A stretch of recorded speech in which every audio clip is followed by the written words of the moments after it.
Boris laughed his ass off as Starmer brutally slammed by polling expert over recent Labour's surge. Keir Starmer has been brutally shut down by John Curtis, who suggests Labour's surge in the polls is not necessarily something to celebrate.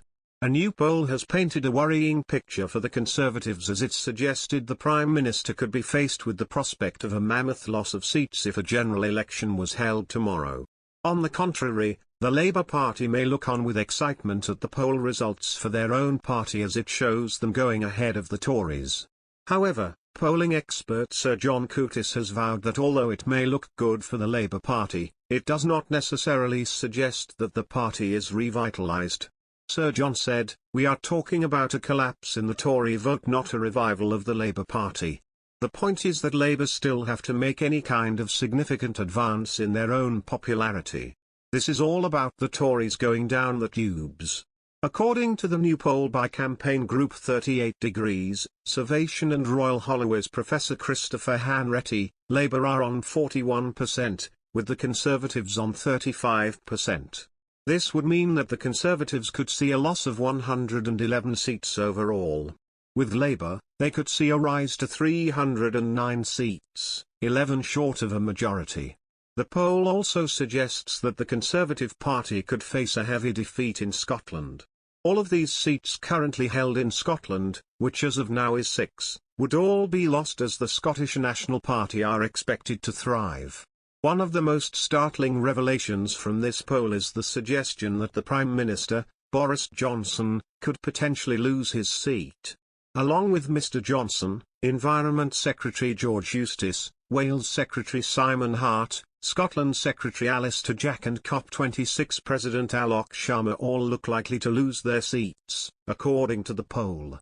Further, Labour still have not managed to make any significant inroads with the British public regarding who would best handle the economy.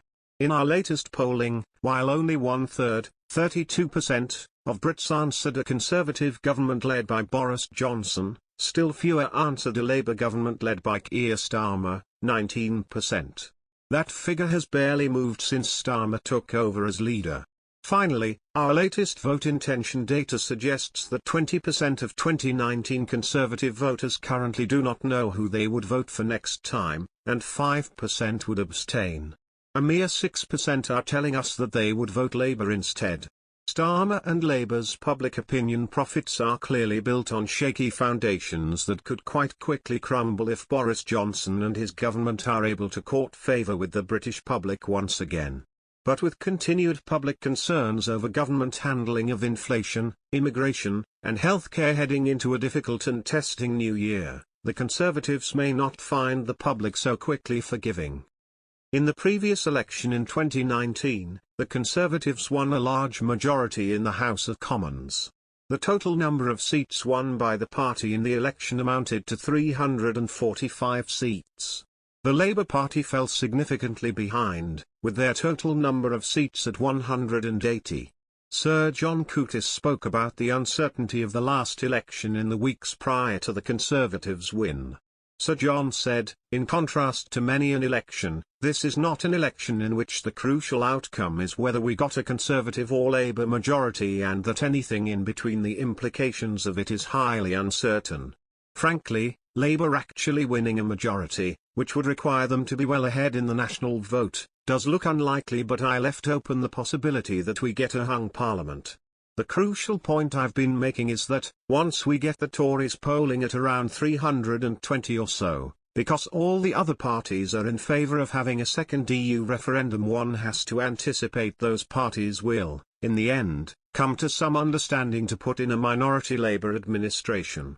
The polling guru added, "They will apply for an extension, have another EU referendum, and the result of that will be who knows.